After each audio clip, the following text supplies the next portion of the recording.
This week started out as a bit of a mess, but when I heard there was a new Mexican food joint opening up, me and Rigger had to make a stop.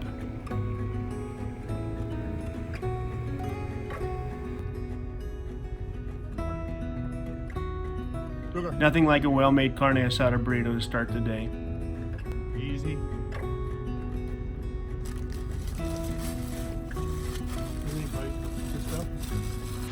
After stopping by the local dump to get rid of all of the trash from the back of the snowplow truck, I headed up to the property.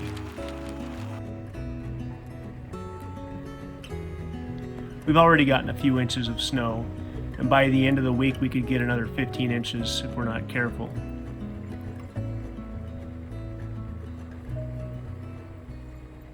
But what's interesting with the weather is there's 2 days where it's calling for rain.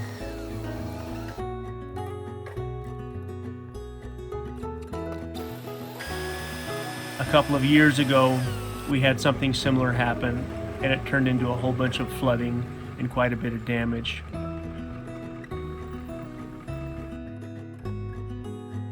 I thought I would take the plow truck and hit the road one more time and see how long it takes me and get rid of this fresh snow.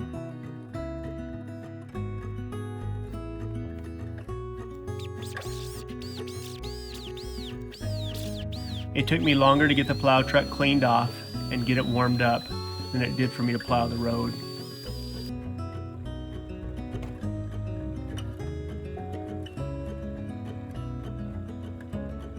I'm starting to get a handle on it and get it figured out.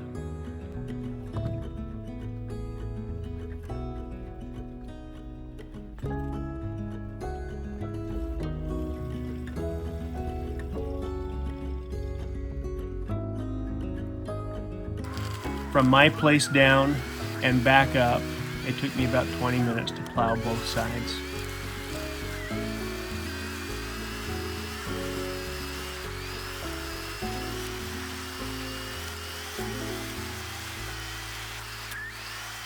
I had to stop for a few minutes and pick up a hitchhiker.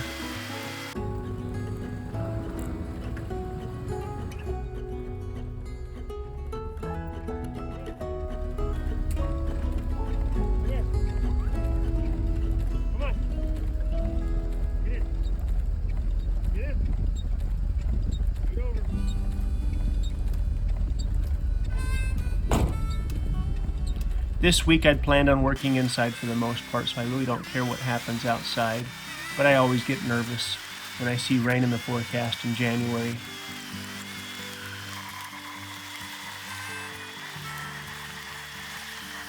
My plan was to get the ventilation added to the bird block so I could get the insulation installed.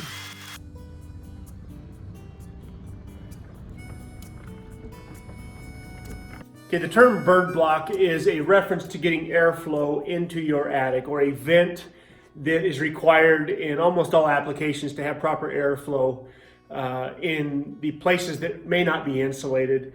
If you go to the big box store and you buy what's called bird blocking, production bird blocking, it'll have a piece of screen on the back side, and it'll have a hole like that most of the time. Okay, and then it's usually about 14.5 inches long, which puts the rafters or the trusses at 16 on center or 20 on center, depending on what you have.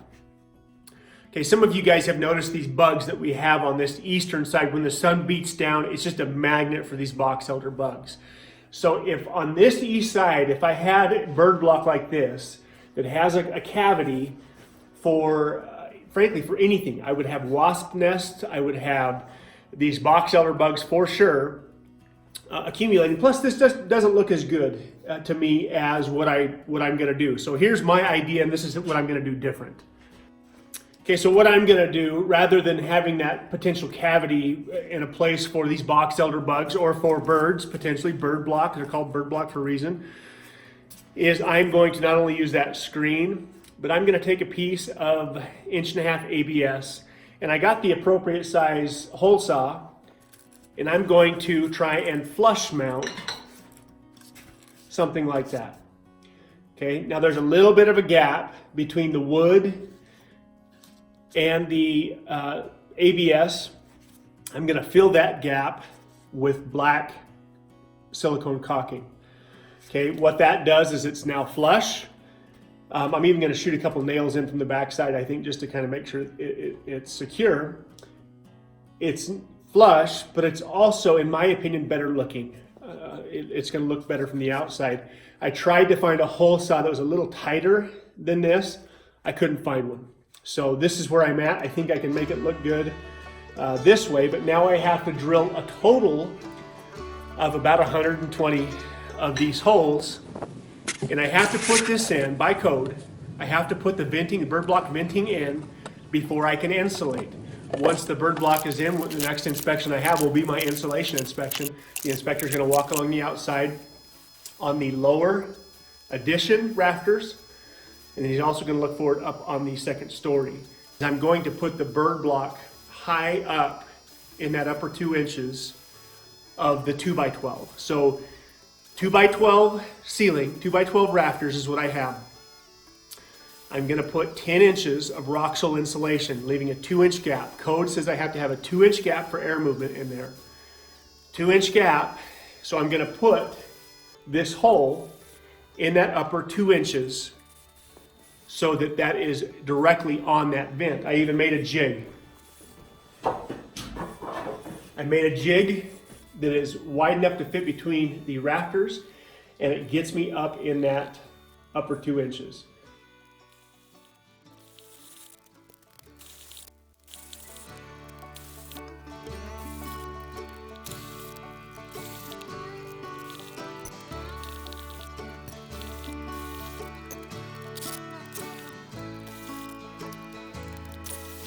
After using the jig to mark out where I should drill, ensuring that all the holes are in the same place, I got everything drilled out and got everything ready for the ABS and the wire mesh.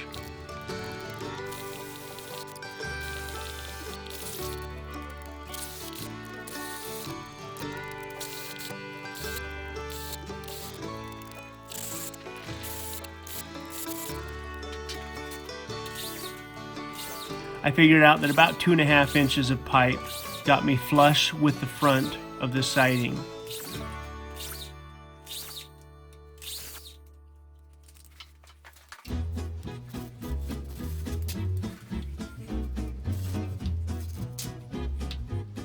Once the bird block ventilation is all finished on the entire house, I think I'm just going to finish the insulation and be done with it.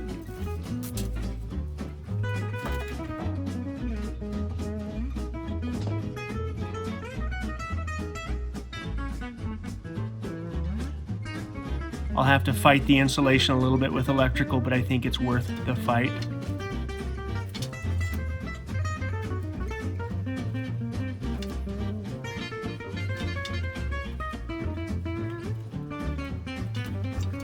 I'm using a lot more firewood than I thought I would use, and obviously the parts of the house that are staying warm are closest to the stove.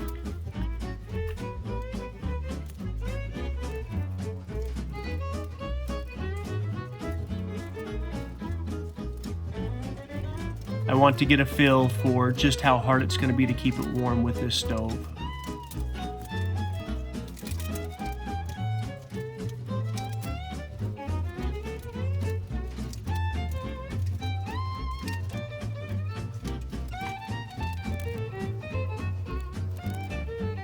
I used a 100% clear silicone instead of the black silicone.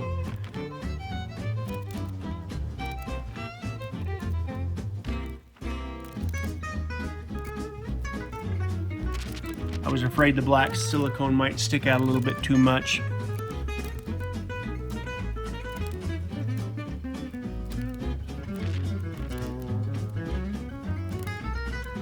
Didn't take but just a few minutes to get the silicone added and cleaned off all the way around.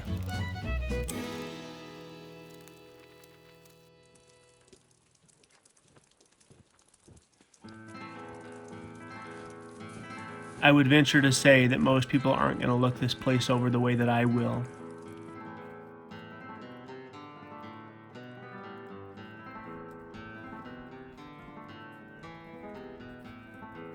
As I walk around the house, I'm always looking at different things and asking myself if I'm happy with the way that I did it.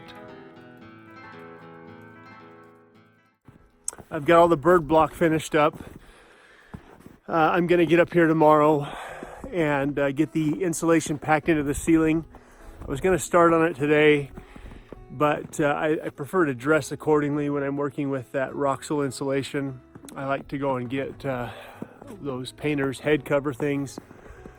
So I'm going to wait till the morning, and then I think I'm just going to spend the entire day tomorrow working on insulation. Once I get dressed to do that, I don't like to do anything else. The weather right now has got me nervous. As I drive out, I'm going to check the creek and see if it's moving or not. 2 years ago, we had pretty significant flooding, and I guess I just want to. I'm not really worried about the house right now, but you can tell that underneath the snow is quite a bit of moisture. Normally, when I drive my truck in here, I can stay in two-wheel drive as long as I keep moving all the way up to the front gates. I couldn't even get up the first hill because it's just so mushy. It's just like, my truck was flipping, watery snow up everywhere. So we'll see what happened. 2 years ago, when this kind of weather happened, it got water underneath the snow, and it caused all these older homes around town that are not rated for that much snow weight or water weight. It caused quite a bit of damage. It knocked a number of hay sheds down. It did, even old barns came down. And so I feel good about our house up here because I feel that the Rafters are over-engineered. And the good news is once it gets a fair amount of weight up there, it slips off the top. The lower portion, the addition side, you can see that it's hanging on to a little bit of the snow. Now, normally I'd get up there and push that snow off, but I'm kind of watching and waiting to see just what it does. It's starting to curl off on the ends. You can kind of see where it's starting to try and find its way off. And so I want to see what's going to happen with the warmer weather. But anyway, the next few days should be kind of interesting. And then what always happens after we have this warm snap is it gets down way below freezing. And again, 2 years ago, after we had that flooding, enough water got in the snow that when it got down to over 20 below, actually, that it turned into an ice skating rink, and we couldn't get our vehicles. The closest we could get our vehicles up here was about a half mile away. But because with the plow truck, we're able to keep the road scraped down pretty good, that shouldn't be an issue this year. I think I will hit the road one more time in the morning. While it's mushy right now, I can actually push it a lot easier. And just make sure that, and we're still supposed to get like 10 inches of snow in the next 2 days. So we'll see what happens. If nothing else, I really shouldn't have to go outside. I do need to do the upper portion of the house, the same bird block on the upper portion of the house. And I can do that. If I got to walk around in the snow, it's not that big of a deal. The only bummer is right now all the water is running off the roof and right down my neck, which is not the best. But anyhow, insulation tomorrow.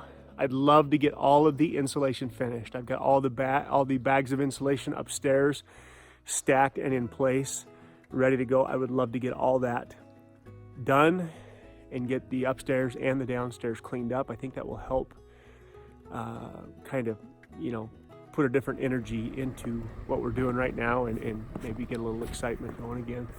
I feel like I'm in a little bit of a lull right now with what's happening. So anyway, I'll get back up here tomorrow and get the insulation going.